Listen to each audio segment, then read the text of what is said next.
So, what if I told you that the ultimate decoder ring for today's most volatile global conflicts isn't some classified intelligence briefing Right. or, a white paper from a Washington think tank? Which is usually where people look for that kind of thing. Exactly. What if the most flawless, high resolution mirror reflecting our current geopolitical reality, like, say, the incredibly tense standoff between the United States and Iran, is actually a 580,000 word novel written over a century and a half ago? It sounds a bit crazy when you frame it like that. It does. But today, we are doing a deep dive into Leo Tolstoy's War and Peace. And I want to be clear right off the bat, we are absolutely not treating this like some dusty historical text you were forced to, skim in high school. Oh, definitely not. We are opening this book up like a piece of bleeding human psychology. We want to use it as a roadmap to understand the cyclical nature of human conflict, the sheer arrogance of empire, and I guess the profound resilience of the human spirit. It really is the defining anatomy of war and the architecture of peace. Mm, As we journey through this timeline of the Napoleonic Wars, from 1805 to 1812, you'll see the shadows of the 19th century stretching all the way into the headlines you literally read this morning on your phone. yeah. Tolstoy just captured something so fundamentally true about human nature and the mechanics of power that it completely transcends, the era of muskets and cavalry. And to tackle this massive topic, we're bringing two different lenses to the table today. I'm putting on my political analyst hat. I Ah. really want to look at the strategic maneuvering, the economic blockades, the diplomatic dead ends, and the modern parallels. Basically, I'm looking for how the grand strategies of a 19th century emperor map onto the decisions of presidents and supreme leaders today. And my lens is classic literature and history. I'll be anchoring us in Tolstoy's massive canvas, bringing the lived reality of those who marched into the Russian snow to life. We'll be navigating the philosophical epiphanies of Tolstoy's characters and unpacking why the sheer narrative scale of War and Peace makes it arguably the greatest novel ever written. It's going to be a wild ride. Yeah, we are going to bounce between the macro, the movements of hundreds of thousands of troops across a continent, and the micro, like the quiet revelation of a single soldier looking up at the sky. But before we take our first step onto that battlefield, let's lay down a quick ground rule about how we're analyzing all of this. Yeah, this is crucial. Because when we look at the mechanics of 19th century warfare and start mapping them onto modern relations between the USA and Iran, or conflicts like the Iraq War, we are doing so entirely objectively. Regardless of where you sit politically, regardless of your personal views on Western or Middle Eastern foreign policy, the physical and economic reality of how nations try to strangle each other follows a very predictable historical blueprint. We are just observing the chessboard to understand the rules of the game. We aren't cheering for a particular king. And honestly, that's the only way to truly understand Tolstoy's philosophy of history anyway. He actually demands that his readers strip away their partisan flags. Right. He forces you to look at humanity as a whole, caught in the grip of massive invisible currents that no single nation and certainly no single leader actually controls. So let's start with the canvas itself and the man who tried to paint his name across all of it. Because before we can understand how history repeats itself, we really have to grasp the sheer mind-boggling scale of the history Tolstoy documented. The magnitude of it is it's hard to overstate. Yeah, we have to talk about the myth of the great man, that intoxicating delusion that a single genius leader can hold the reins of the world. Right. And to really appreciate how Tolstoy takes a sledgehammer to that great man theory, you first have to appreciate the book doing the swinging. War and Peace is legendary for its length. It's infamous. Yeah, exactly. We are talking about upwards of 580,000 words. It features an astonishing cast of over 580 distinct characters. That's practically a whole tarot of characters. It really is. And it's an epic that spans a crucial 7-year period from 1805 to 1812, chronicling the existential threat of the Napoleonic Wars bearing down on the Russian Empire. Let's ground that 500,000 word count into physical reality for a second for you listening. Leo Tolstoy was born in 1828 into a wealthy, aristocratic Russian family. But he wasn't some cloistered academic just, writing theory in a tower. No, not at all. He actually served as an artillery officer.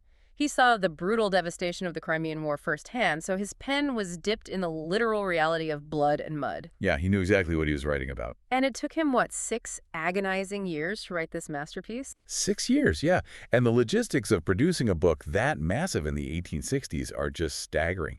He had atrocious handwriting. I can only imagine. Oh, it was awful. He heavily edited his own drafts with crossouts and scribbles all over the margins, and there were no printing presses readily available to just punch out a quick draft. Which brings in the incredible labor of his wife, Sonia, right? Yes, she manually copied the entire manuscript by hand. Wow. 7 distinct times. 7 times, 580,000 words. 7 times. Imagine the sheer physical endurance that requires. Sitting by candlelight or daylight by a window, dipping a pen into an inkwell, deciphering his chaotic notes and transcribing it over and over. That is wild. Her labor was literally the physical vehicle that allowed Tolstoy to weave together the fates of the 4 main Russian families the book follows. You have the Bolkonskys, the Bezukovs, the Rostovs, and the Korechins. And through their intimate lives, Tolstoy explores, like, every facet of human existence, right?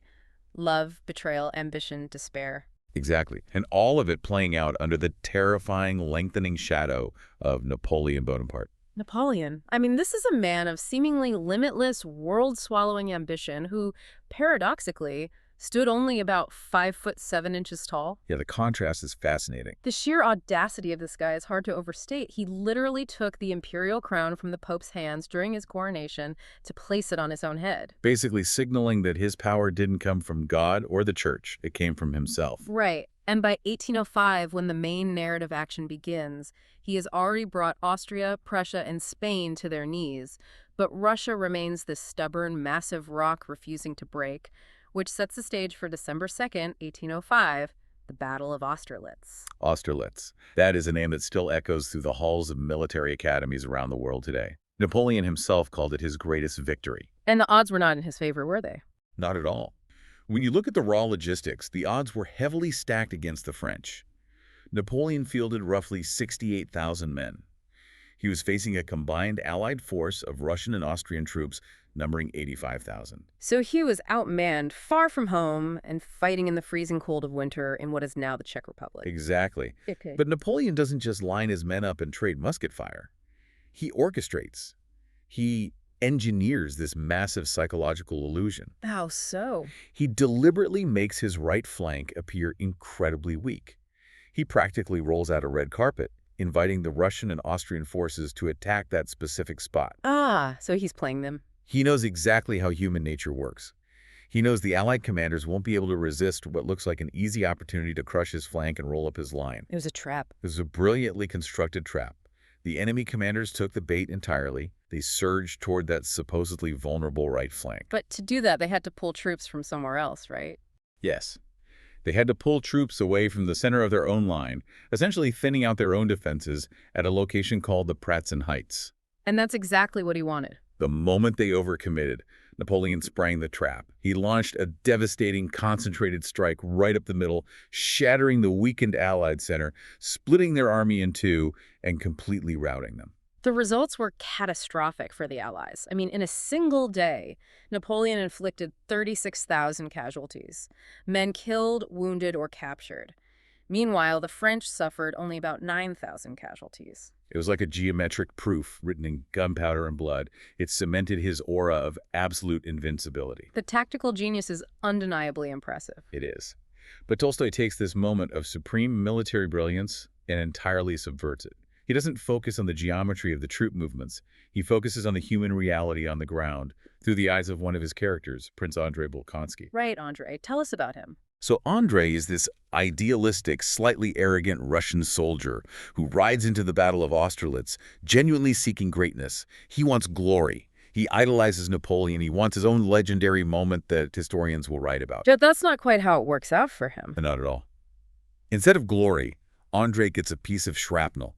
He is severely wounded and falls to the earth.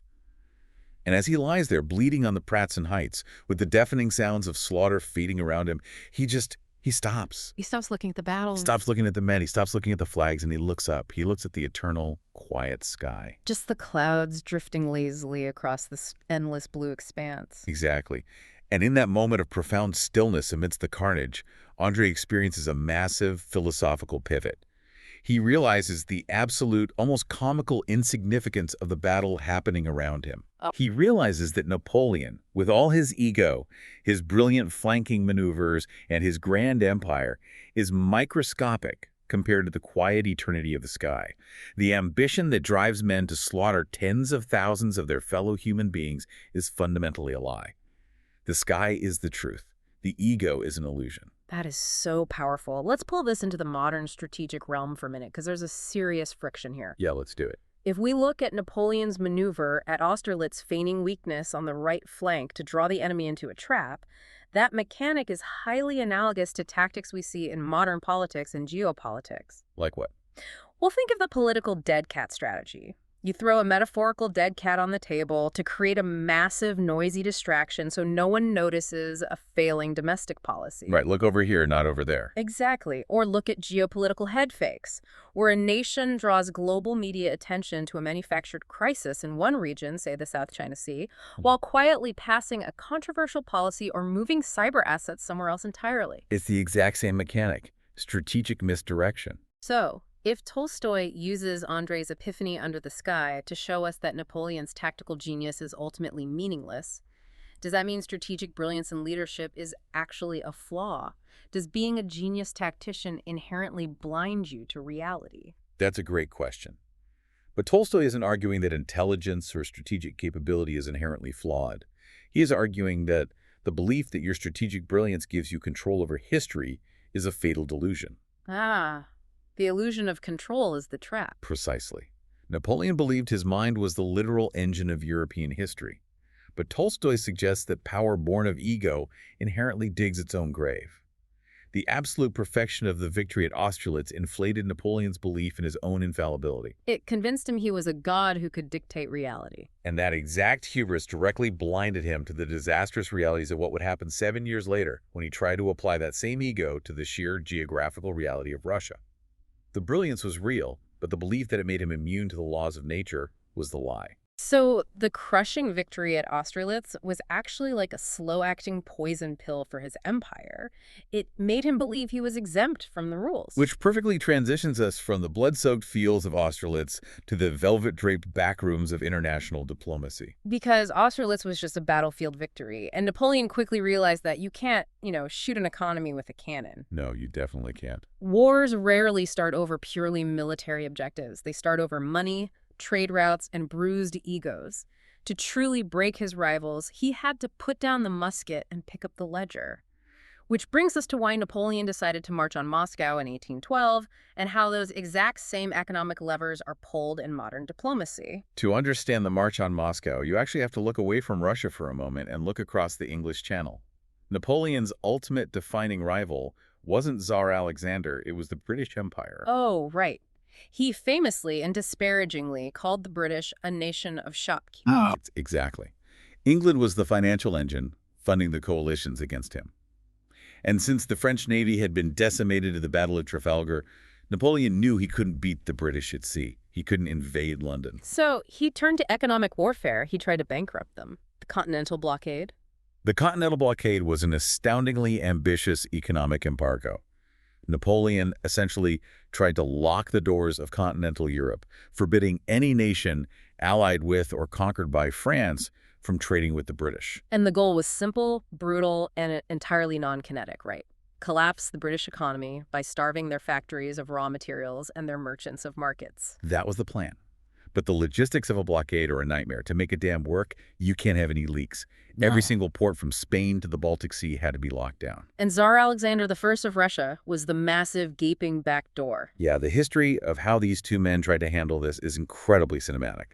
In 1807, Alexander and Napoleon met in person to negotiate a treaty. They didn't meet in a palace. Where did they meet? They met on a specially constructed, luxurious raft anchored right in the middle of the Niemen River to sign the Treaty of Tilsit. Wait, they literally sat on the water. They literally sat on the water, out of reach of either army on the riverbanks, and carved up the map of Europe between them. It was pure geopolitical theater. Wow.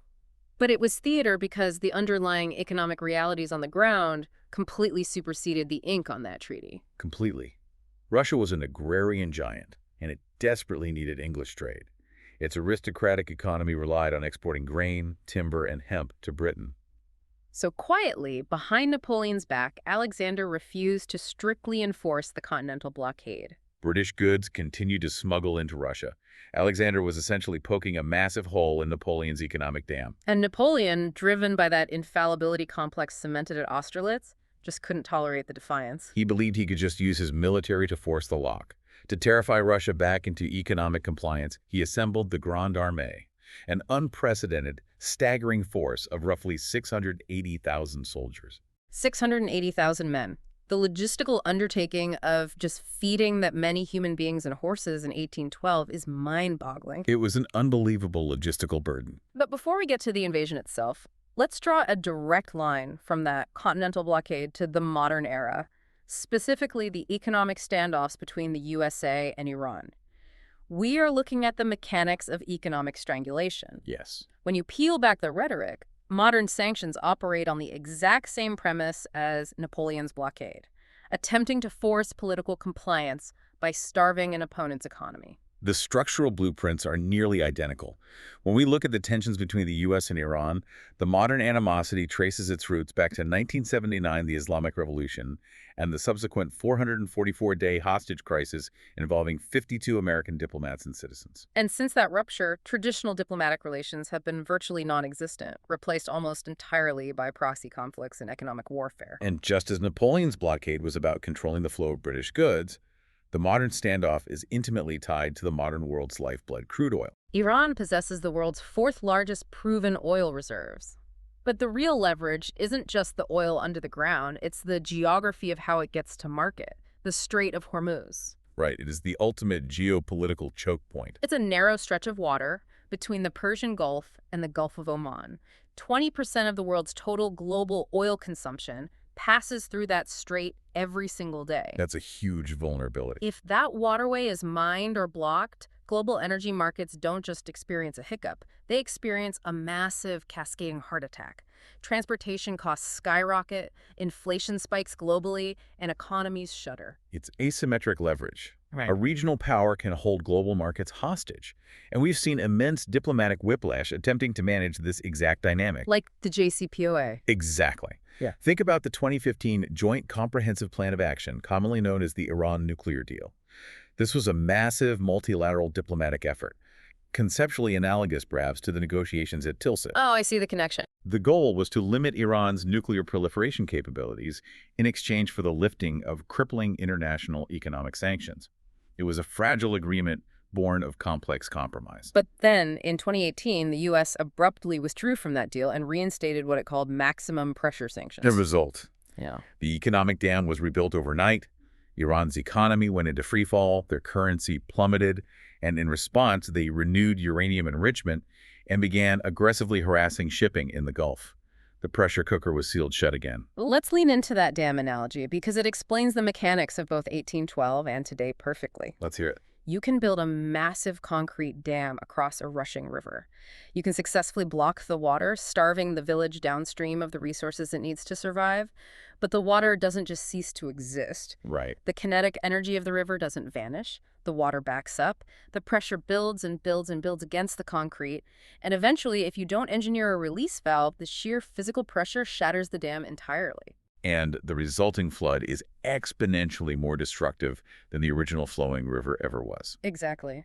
So, tying this back to Tolstoy's core thesis, does he believe that diplomacy like Tilsit or the JCPOA is inherently useless? Or does he believe that the politicians practicing it are just uniquely blind to the fact that they can't control the river? Tolstoy's primary target is always the illusion of agency among the powerful. He argues that leaders like Napoleon, Alexander, or modern presidents and supreme leaders genuinely believe they are making history. They think they're in charge of the water. Yes, they believe their signatures on treaties and their executive orders on blockades dictate the future. But Tolstoy sees them as merely the most visible figureheads of massive historical currents. They are riding a wave they did not create and cannot steer. Wow. They are pushed along by the millions of small, collective decisions, desires, and economic realities of the masses beneath them. So, applying that to the modern standoff, are the leaders in Washington or Tehran actually consciously choosing their current paths of escalation, or are they trapped? Trapped in what sense? Like, are they constrained by decades of historical momentum, by the rigid, inflexible mechanics of global oil dependency, by the unforgiving geography of the Strait of Hormuz, and by the sheer political weight of grievances dating back nearly half a century? Tolstoy would absolutely argue they are captives of momentum. The complex web of millions of individual economic forces, military posturing, and domestic political pressures pushes these leaders down an incredibly narrow corridor of available actions. So they have less free will than we think. They have far less free will than the voting public believes, and far less than they themselves believe. Their arrogance, their fatal flaw, lies in assuming they are the architects of this situation, rather than simply men reacting to a sled they can't control. Which is a terrifying reality to confront. Because when leaders genuinely believe they are the architects of history, they make bold, unyielding, catastrophic decisions. They refuse to bend. And when the diplomatic dams finally break, they don't suffer the consequences. Right. They send ordinary people into the meat grinder. Which brings us to the terrifying reality of what happened when the backrooms of diplomacy failed and Napoleon decided to march his army across the Niemen River into Russia in the summer of 1812. When Napoleon crosses the border with 680,000 men, he is operating under the old paradigm. He expects a swift, decisive campaign. He wants another Austerlitz. He wants to draw the Russian army into a massive set-piece battle, crush them in a single afternoon, and force Tsar Alexander to surrender. But the Russians refuse to play his game. They employ a strategy that fundamentally weaponizes the sheer size of their country. It remains one of the most brutal, desperate, and effective logistical strategies in military history. The scorched earth policy. The scorched earth policy. The mechanics of scorched earth are just horrifying when you think about them practically. I mean, an army of nearly 700,000 men and tens of thousands of horses requires thousands of tons of food, fresh water, and forage every single day. And in 1812, there were no mechanized supply trains, no refrigerated trucks, no airlifts. Exactly. An army survived by foraging, which is basically a polite historical term for pillaging. They ate the land as they marched over it. So the Russian strategy was absolute, uncompromising denial.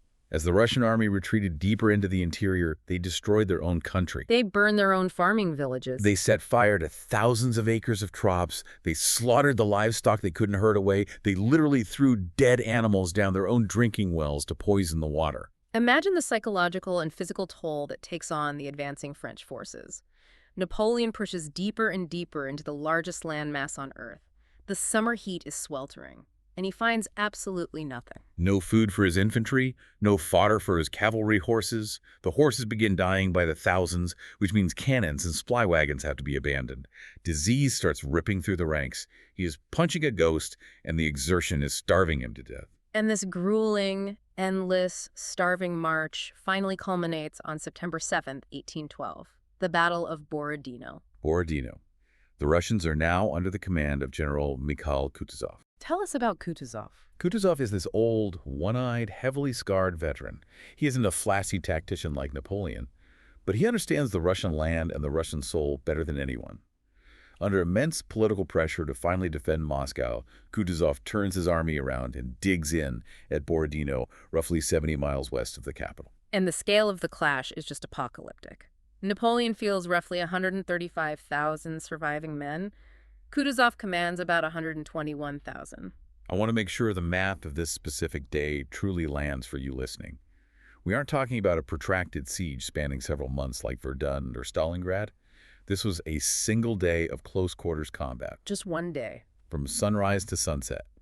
And in those few hours, historians estimate there were between 75,000 and 80,000 casualties combined. Men blown apart by cannon fire, stabbed by bayonets, trampled by cavalry. That breaks down to roughly 3,000 casualties every single hour. 50 men dying or being maimed every single minute. That's almost one a second. It remains one of the bloodiest single-day battles in the entire history of human warfare. To put a human face on that incomprehensible statistic, Tolstoy doesn't just give us the eagle-eye view of the generals, he puts us on the ground in the mud and the blood. He does this through Pierre Bezukhov. Pierre is one of the most fascinating characters in literature.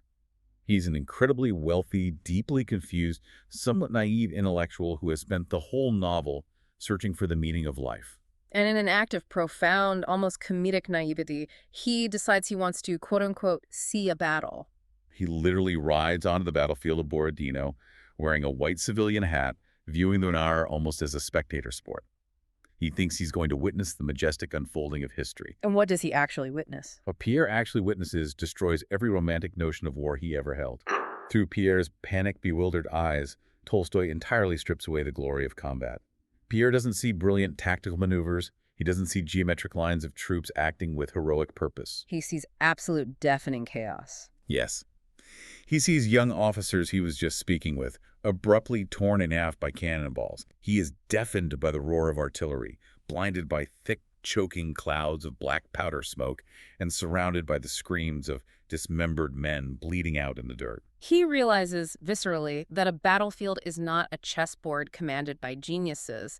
It is an industrial slaughterhouse. And this horrific realization is sharply contrasted with the philosophies of the two commanding generals on that day.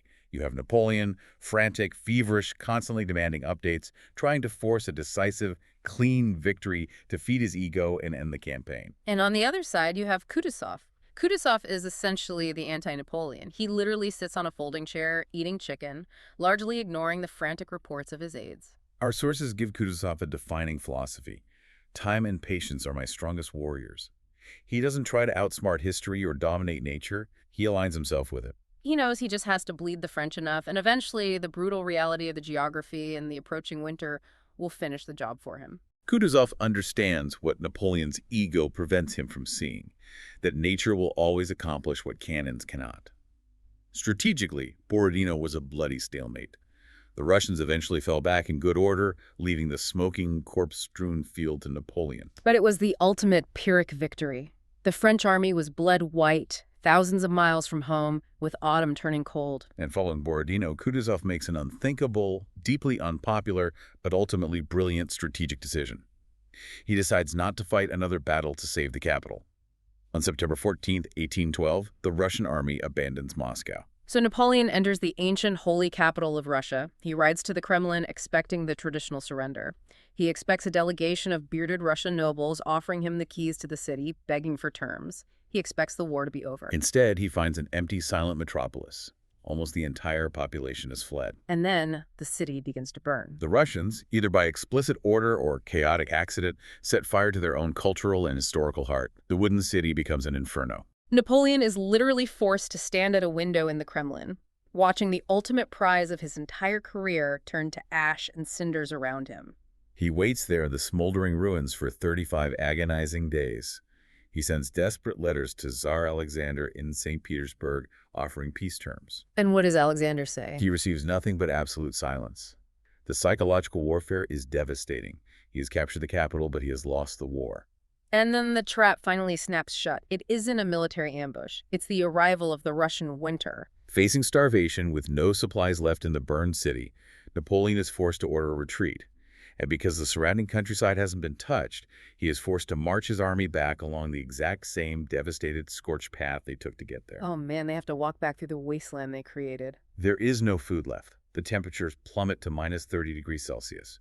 Relentless blizzards howl across the open plains. His men freeze to death in their sleep.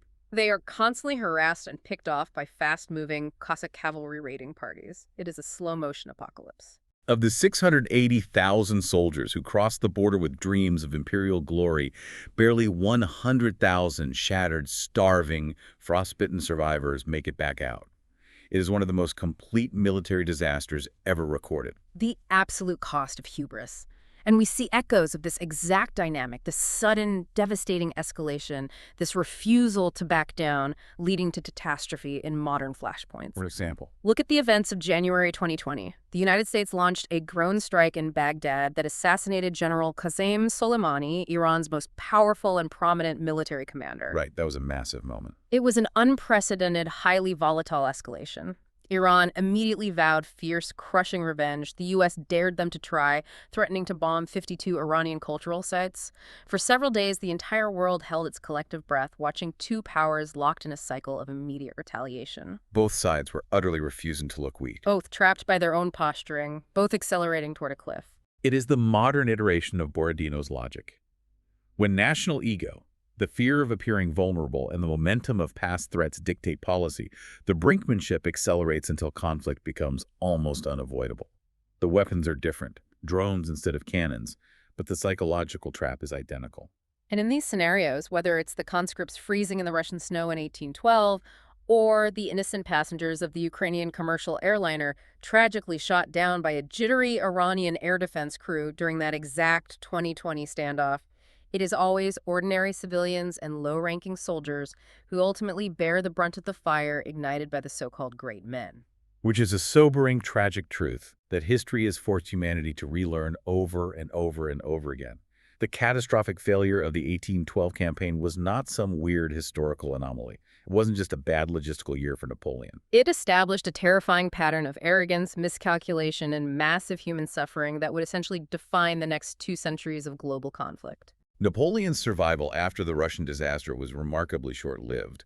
His aura of invincibility was shattered. He was initially defeated by a massive coalition of European powers and exiled to the Mediterranean island of Elba in 1814. But an ego that size rarely accepts defeat. No, it doesn't. He famously escaped, returned to France for a period known as the 100 Days, rallied his veterans, and attempted to reclaim his empire by force. This final gamble ended at the Battle of Waterloo on June 18, 1815. And he was finally permanently defeated by a coalition force led by the British Duke of Wellington and the Prussian army. And when you look at why he lost at Waterloo, was it the hand of fate? Did the spirit of history turn against him? No, it was a cascade of purely human, entirely preventable miscalculations. Such as? Napoleon fatally underestimated the resilience and the marching speed of the Prussian army.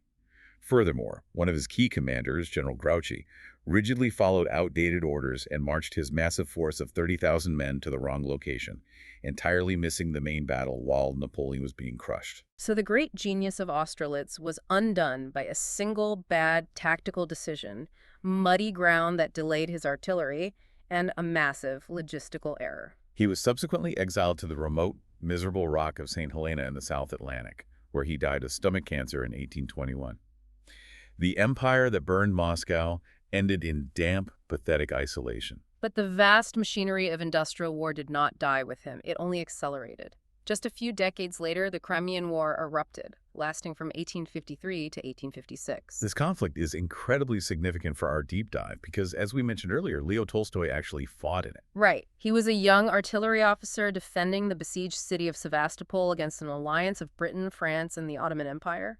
Russia ultimately lost that war, suffering humiliating defeats. But that loss produced something far more enduring than the temporary shifting of borders. It produced the core of Tolstoy's philosophy.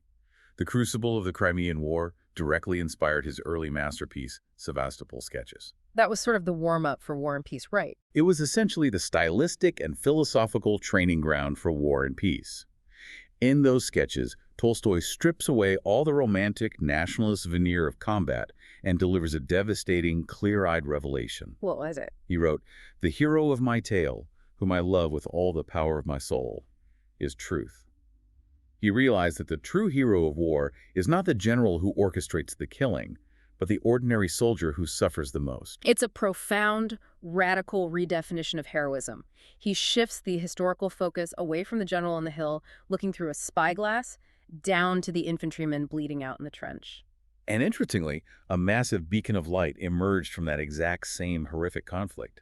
The Crimean War was where Florence Nightingale pioneered modern nursing. Really? I didn't know she was there. Yeah, amidst the staggering death tolls orchestrated by the empires of Europe, she arrived at the military hospitals and demonstrated that rigorous sanitary care, proper organization, and sheer, uncompromising human compassion could save lives that generals had entirely written off. It's a powerful counter-narrative that Tolstoy would appreciate. The journey from war to peace actually begins with the localized act of healing, not the grand strategy of conquering. But unfortunately, the geopolitical architects of the 20th and 21st centuries largely ignored that counter-narrative. Let's look at the modern parallels of Tolstoy's warnings, mapping them onto the last 100 years of conflict. Take World War I, which started in 1914. You have a staggeringly complex, incredibly rigid web of mutual defense alliances and bloated national egos. And what ignited it? A single, localized spark. The assassination of Archduke Franz Ferdinand in the streets of Sarajevo by a 19-year-old student. That one isolated event triggered an automated, mechanical chain reaction of mobilizations that generals felt powerless to stop, resulting in 17 million deaths. It is a terrifying lesson in how a small, seemingly insignificant spark like, say, a misfired missile striking a shipping vessel in the Red Sea today, can instantly ignite a global inferno if the geopolitical dry tinder is stacked high enough. The machinery of escalation completely takes over the minds of the men who built it. We saw the absolute, terrifying apex of this danger during the Cold War, specifically the 1962 Cuban Missile Crisis. For 13 agonizing days, the United States and the Soviet Union stood on the absolute, literal brink of global thermonuclear annihilation. The public egos and political survival of the superpowers demanded that neither side back down publicly. And what actually saved the world was not military strategy, not the threat of mutually assured destruction, but secret, back-channel, human communications between President Kennedy and Premier Khrushchev. They both realized the machine was out of control. It proved a vital lesson. In a world armed to the teeth with apocalyptic weapons, diplomacy, compromise, and the willingness to look weak require significantly more courage than simply issuing the order to fire. And when diplomacy is entirely abandoned in favor of manufactured, ego-driven narratives, the results are catastrophic. Think about the Iraq War in 2003. Here we have a massive, preemptive conflict driven fundamentally by the false intelligence narrative of weapons of mass destruction. Over 200,000 lives lost, trillions of dollars spent. The result was a profoundly destabilized Middle East, a power vacuum that directly contributed to the rise of ISIS, and, ironically, a geopolitical landscape that massively empowered Iran's regional influence.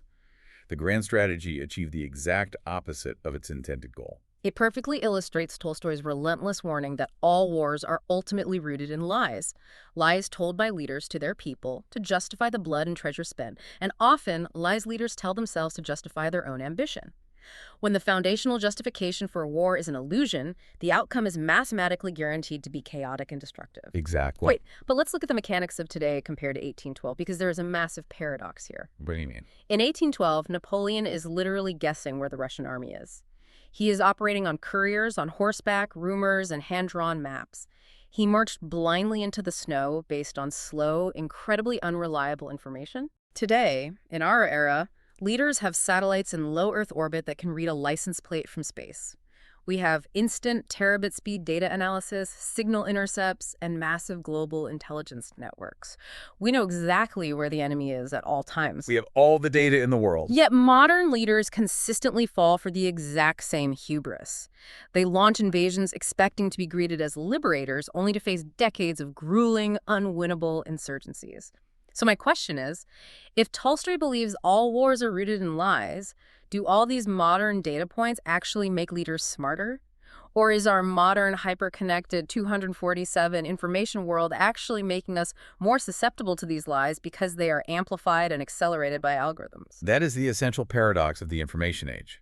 We have fundamentally confused data with wisdom. Tolstoy would look at a modern situation room and argue that human nature, the fragility of the ego, the fear of humiliation, the intoxicating desire for power has not evolved a single inch since the Battle of Austerlitz. The satellites provide absolute clarity on the movement of a tank battalion, but they provide zero clarity on the human heart or the historical resentment of an occupied population. So all that tech just makes us confident in our blind spots. In fact, the sheer velocity of modern information arguably makes us more susceptible to catastrophic errors. In 1812, it took weeks for a message to travel from Moscow to Paris. Leaders had time to think. Now they have to tweet a response in 5 minutes. Today, the 24-hour news cycle and social media algorithms force leaders to make immediate, highly reactive decisions based on the public perception of data rather than deep contemplative reality. They are forced to perform strength instantly. The technological tools have changed radically, but the fundamental blinding nature of human ambition remains exactly the same. Okay, let's pivot. We've spent a lot of time up in the stratosphere, looking at the macro-level failures of emperors, superpowers, and grand strategies. Let's bring it back down. If the grand narratives of history are ultimately a lie, if the great men are just delusional surfers riding a tidal wave of inevitable destruction they don't actually control, where does that leave the rest of us? Where does a single ordinary person actually find meaning in a world seemingly determined to tear itself apart over borders and oil? Exactly. We are moving from the geopolitical macro level to the intimately personal micro level. Because Tolstoy didn't just diagnose the disease of war, he offered a cure. To find that cure, we return to Pierre Bezkov. Remember, Pierre is the wealthy, awkward aristocrat who wandered into the slaughter of Borodino wearing a white hat, desperately searching for the meaning of his life. How does that search go for him? Throughout the entire novel, Pierre tries on different philosophies and lifestyles like he's trying on coats. He joins the Freemasons, hoping that secret rituals and philanthropy will give him purpose. It leaves him hollow. What else does he try? He idolizes Napoleon, thinking that proximity to greatness and power will make him great. That illusion is shattered. He tries throwing himself into debauchery and extreme wealth. None of it works. He remains profoundly empty and alienated. And then the brutality of the war strips absolutely everything away from him. When the French occupy Moscow, Pierre remains behind, entertaining some delusional, grandiose idea that he is destined to assassinate Napoleon. Instead, he is quickly arrested by French soldiers. He is taken prisoner. He is stripped of his massive wealth, his aristocratic titles, his physical comfort, his fine clothes, and his freedom. He is reduced to a freezing, starving, anonymous captive forced to march in the snow alongside the retreating French army. And it is there, at the absolute miserable lowest point of his entire existence, completely devoid of power or agency, that he finally finds the answer he's been looking for. He meets a man named Platon Karateev. Platon Karateev, who is he? Platon Karateev is arguably the philosophical heartbeat of War and Peace. He is not a brilliant general, he is not a poet, and he's certainly not an aristocrat. So who is he? He is an ordinary, illiterate, round-faced, slightly older Russian peasant soldier who has also been taken prisoner by the French. But Platon possesses something that neither Emperor Napoleon in his palace nor Pierre in his mansion has ever possessed for a single day. Absolute, unshakable, profound inner peace. So what are the mechanics of Platon's peace? How does a man shivering in rags in a prisoner of war camp eating half-rotten horse meat possess what the conqueror of Europe lacks? The mechanics of Platon's worldview are rooted in radical acceptance. Platon does not fight the current of reality. He accepts every single situation, no matter how dire, exactly as it is, without resistance. So he just gives in. Not gives in, but he lives entirely and completely in the present moment. He is not haunted by the regrets of the past, nor is he paralyzed by anxiety about the future.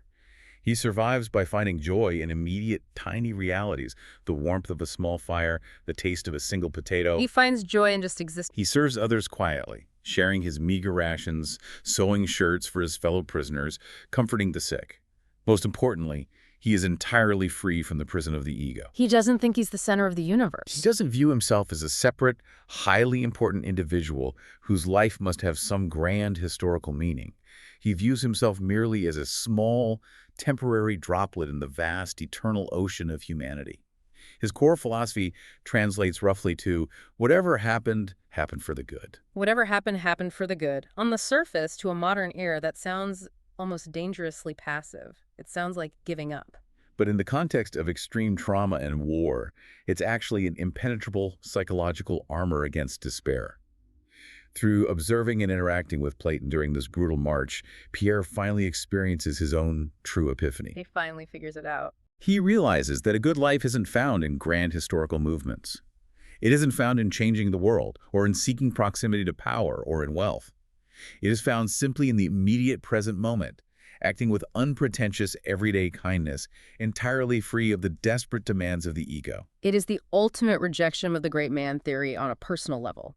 And Tolstoy extends this life-affirming philosophy to other characters as well. Look at Natasha Rostova. Yes, Natasha. She is not an intellectual or a philosopher. She is a young woman bursting with chaotic, vibrant life.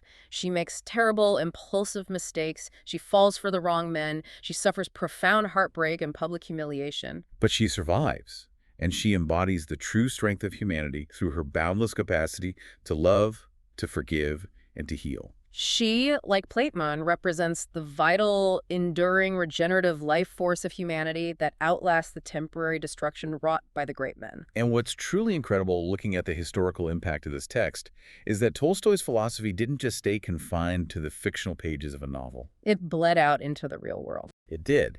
And it literally changed the course of the 20th century. Tolstoy's deep, evolving realization that nonviolence, Truth and simple human connection are the real power deeply influenced a young lawyer living in South Africa in the early 1900s. That lawyer was Mahatma Gandhi. Yes, the intellectual lineage connecting Tolstoy and Gandhi is one of the most vital, fascinating connections in modern history. The two men actually exchanged a series of letters. Really? They wrote to each other. They did. Gandhi read Tolstoy's later philosophical writings, particularly The Kingdom of God is Within You, and was profoundly moved by Tolstoy's uncompromising stance on nonviolent resistance and his condemnation of the moral bankruptcy of state-sponsored violence. That is an amazing connection. Gandhi even established a cooperative, self-sufficient colony in South Africa for his followers and explicitly named it the Tolstoy Farm. So you have an aristocratic Russian novelist writing about the Napoleonic Wars of 1812, directly providing the philosophical scaffolding and moral courage for the Indian independence movement decades later. It perfectly proves Tolstoy's ultimate point. True, enduring power isn't found in the blast radius of cannons. It's found in the quiet, unyielding transmission of truth from one human being to another. A Russian novelist writing about a French emperor ends up shaping the destiny of the British Empire in India. History really is an intricately woven web. Which brings us to the epilogue of our deep dive. War and Peace doesn't end with a grand cinematic crescendo. It doesn't end with the Battle of Waterloo or the signing of a sweeping political treaty. Tolstoy deliberately chooses a very poignant, intentionally quiet ending. The narrative jumps forward 7 years after the cataclysmic War of 1812. It is an epilogue entirely dedicated to the ordinary. Natasha and Pierre are married. Princess Mary and Nikolai Rostov are married. We see them not on battlefields or in the grand halls of power, but in messy drawing rooms and noisy nurseries. They have children, they manage their agricultural estates, they argue about family finances, they worry about their babies getting sick. They live everyday, aggressively normal lives. By ending this massive epic of war with a scene of domestic routine, Tolstoy is telling us that the ultimate lasting triumph over war is the stubborn, unglamorous continuation of ordinary life. But Tolstoy is too honest a writer to pretend that the story is neatly finished forever. He leaves us with a glimpse of the future, a reminder that the cycle of human generations continues.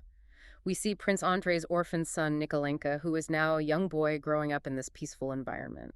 He's a sensitive, thoughtful kid, and he dreams of his dead father. He dreams of wanting to do something great with his life. But crucially, Nikolenka doesn't seek the bloody martial glory his father sought on the heights of Austerlitz. He seeks love. He seeks truth. He seeks to be a profoundly good man in a complex, difficult world. It is a moment of cautious, fragile optimism, and it is deeply, poignantly connected to the final act of Tolstoy's own life in the real world. How so? In 1910, at the age of 82, Tolstoy, having grown deeply disillusioned with his own immense wealth, his literary fame, and the glaring hypocrisy of Russian aristocratic society, physically abandoned his massive estate. He just left. He slipped away in the middle of the night. He wished to live out his final days as a simple, wandering ascetic, much like the character of Platon Karatayev. He fell ill during his journey and died of pneumonia at a remote, freezing railway station. Wow. And his final recorded words were a continuation of the desperate search he began decades earlier. Truth. I am searching for truth. So, bringing everything we've discussed together, what does this all mean for us right now, navigating the complexities of the 21st century? Napoleon's brass cannons have been silent for 2 centuries. Hitler's concrete bunkers are empty tombs. Saddam Hussein's opulent palaces are just dust blowing in the wind. The so-called great men inevitably fall, and their empires always crumble under the weight of their own arrogance. But the human resilience that Tolstoy captured so perfectly, the infectious, chaotic laughter of Natasha Rostova, the quiet, profound, unshakable acceptance of Platon Karatayev that actually endures. History relentlessly repeats its brutal cycles of escalation and violence, but humanity, through immense suffering, constantly relearns the value of peace in ordinary life. The implication for modern diplomacy is clear. When modern leaders finally learn to exercise the restraint and patience of a Kutuzov, and when citizens learn to ask the deep, searching, ego-shattering questions of a peer, perhaps we can finally break the cycle. Perhaps sustainable peace can replace perpetual brinkmanship. Because history is not a machine driven by a few powerful men sitting at the top. It is a vast ocean made of millions of individual drops. Which leaves us with a final thought to take with you.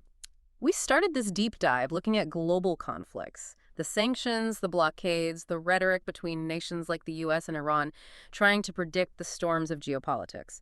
But Tolstoy wrote that the actual engine of human history is driven by the millions of ordinary, unseen, quiet choices made by everyday people, not by the edicts of emperors or the sanctions of This presidents. is true. If that is true, as you look at the incredibly tense geopolitical realities dominating your newsfeed today, are you letting the so-called great men dictate your anxiety and your sense of the future? Or are you actively shaping history through the quiet, everyday truths you choose to live by?